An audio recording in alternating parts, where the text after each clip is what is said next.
Our top five this week is all about the top 5 words of the year. And as we come to the end of the year, I'm sure we'll have more reviews like this. So, Adam, take it away with this year's top five. Okay, so this year's top 5 words of the year. So this is from 5 different dictionaries around the world, actually. Number 1, we'll start with Cambridge Dictionary, and their word was parasocial. The definition of this is a one-sided emotional relationship where one person feels connected to someone who does not know them personally, such as a celebrity, influencer, fictional character, or even an AI. Interesting. Which, I mean, I don't know about you, but when I watch a few podcasts, and it does feel like I almost know those podcast hosts. Yeah. Yeah. I'm sure our 22 subscribers feel like that too. But they do.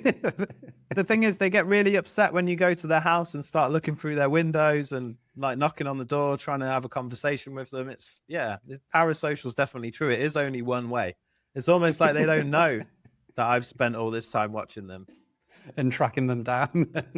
Yeah, I wonder if it's why people like, the Outdoor Boys, he sort of retired because he was getting too big and too famous and, making a few $100,000 a month was just, he's like, I'm not into this anymore. And Yeah. he stopped doing it. But you feel like you know their family and you know what they're doing. And it could be quite dangerous. I wonder if it's like we were saying before about mental health issues and people now looking to people like Carl Jung to find answers.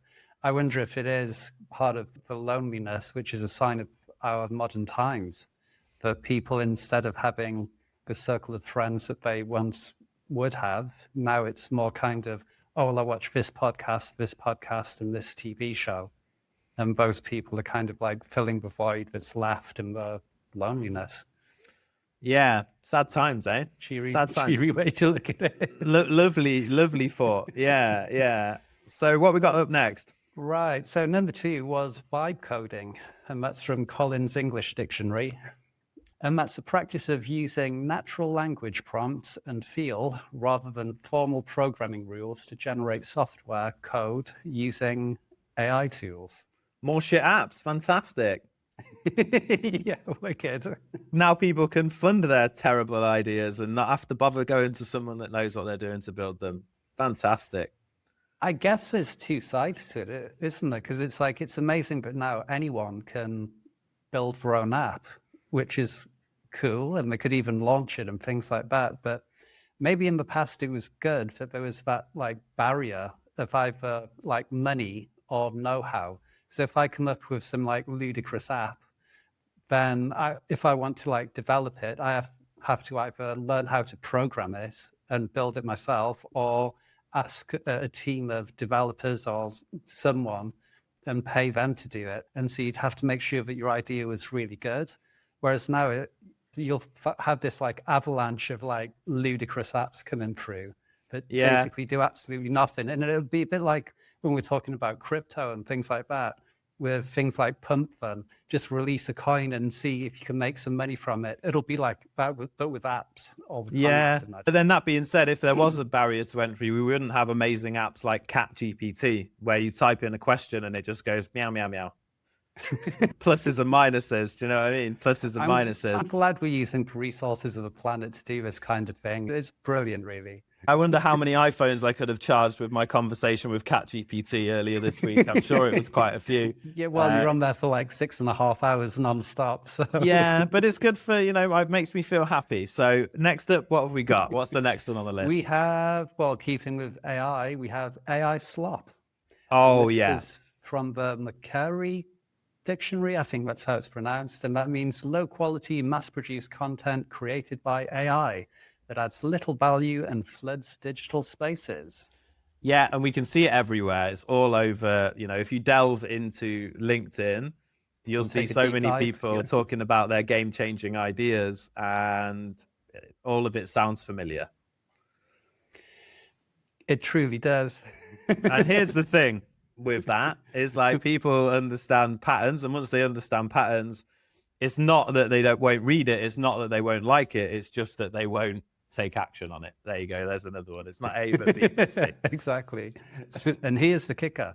Yeah. And, no scripts, no this, no that. But yeah, I think it makes the feed difficult because unfortunately, some people still get a lot of following and a lot of likes and comments from their AI slop. And as you know, I did a workshop on anti-AI slop a couple of weeks ago. And I think it really does destroy the internet. And unfortunately, I think it's going to get worse before it gets better. I would agree. I remember you mentioning a while ago as well, but with AI, it's running out of training data. So it's now training on all the stuff that's being released at the moment. And so it's training on itself. Yeah. So it's like all that AI slop that was semi kind of liked by people.